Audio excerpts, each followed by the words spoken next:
the one God will have his say. I would like to briefly, in this brief time, I won't keep you long, inshallah.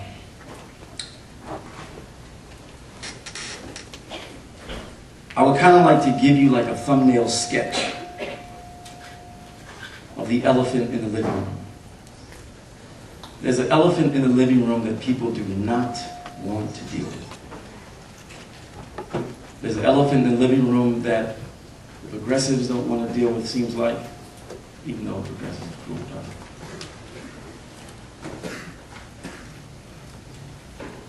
it. Those who profess to stand for justice don't want to deal with. The imperialists definitely don't want to deal with.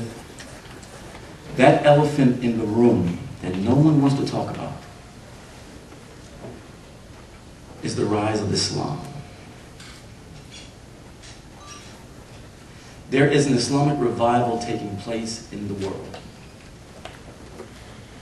And the Zionist Jews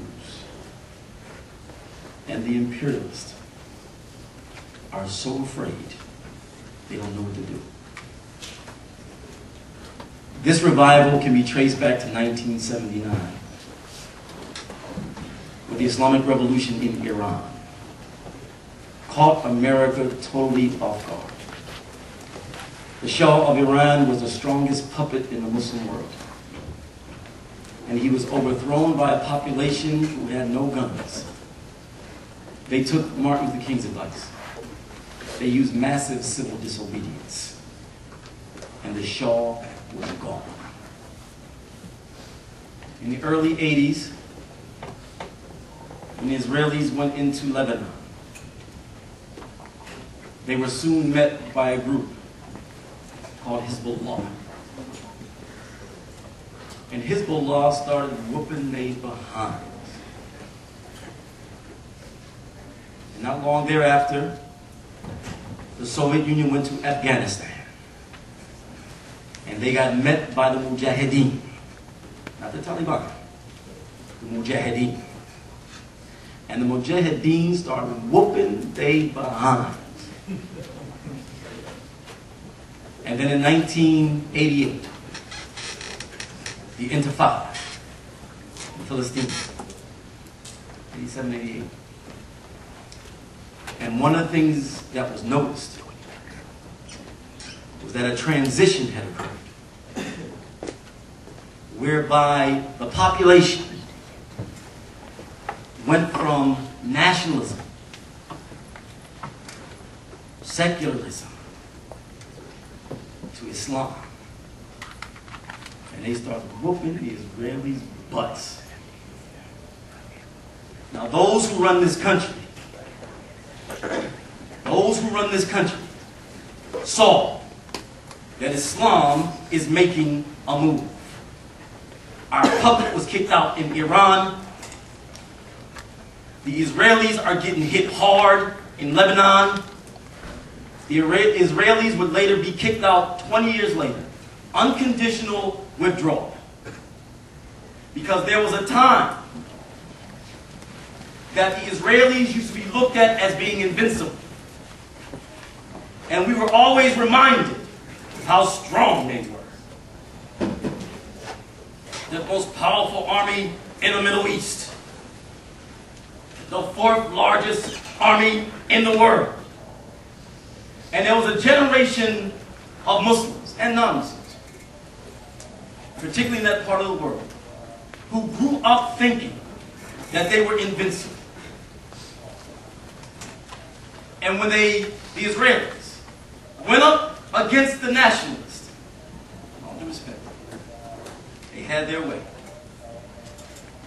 When they went up against those who were only dealing with the nation-state concept and a secular orientation, the Israelis had their way.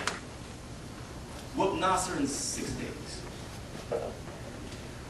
But when they went up against the Muslims, when they went up against Islam, the Islamic revival and the Islamic movements that came from this revival whooped the Israelis' butts every time. Later on, the Soviet Union had to leave Afghanistan. The Soviet Union said we'll be there just for a minute. They were there for 10 years. And one of the things that took the Soviet Union over the top was that war against the Mujahideen in Afghanistan. America then goes into further operation. See, when people see a people defending their land, defending their faith, and defending their families, most people are going to relate to those who were doing that. Most people are going to relate to the so-called underdog. Most people are going to relate to David, not Goliath. So Uncle Sam went to work. Uncle Sam said, we got to take this Islamic resistance that is close to the heart of the Muslims and who non-Muslims are starting to identify with, and we have to redefine this Islamic resistance. It's got to be redefined. And so, if you go back to the 1990s, Sam's fixing to make a move. See, when Malcolm said it, before the United States will move on you, before the government will move on you, they'll present you in the press, in the media, in a certain way. And then once the people accept that image of what's being presented to them, then the U.S. government can do whatever it wants. That's why many of us do not get too upset when you hear about a young black male who was killed by police in the hood. Because many of us have accepted the image of the black community as being a community of criminals. And once you accept that image, it gives these death squads, that's what they are.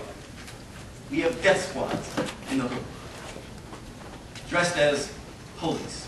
I ain't talking about campus.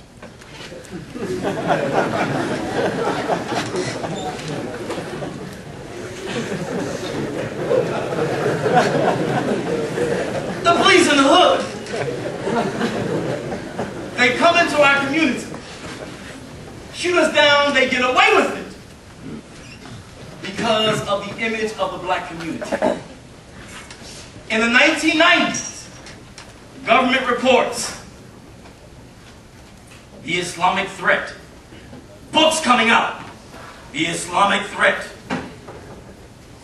Television programs, the Islamic threat. Movies, the Islamic threat. And we know Sam. We knew Sam fixing to set us up. And then, in 1990, the process begins. The Gulf War wasn't about Saddam Hussein. The American government saw the 1980s and saw that the Muslims were making a move. We need more arm. We need a rapid deployment force in that part of the world. We're going to blame Saddam. So we're going to tell the American people, remember when we told you that Saddam was good? Yes. Saddam is bad. Saddam is bad. The American people are now re-educated. Saddam is bad now. You saw how they were doing Saddam.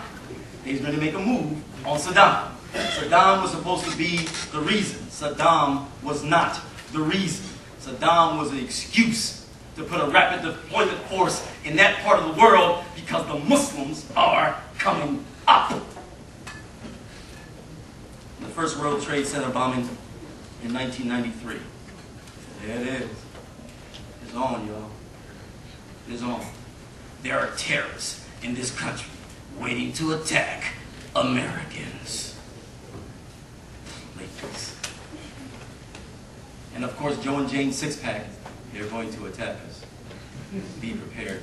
They're going to attack us, these Muslims, right?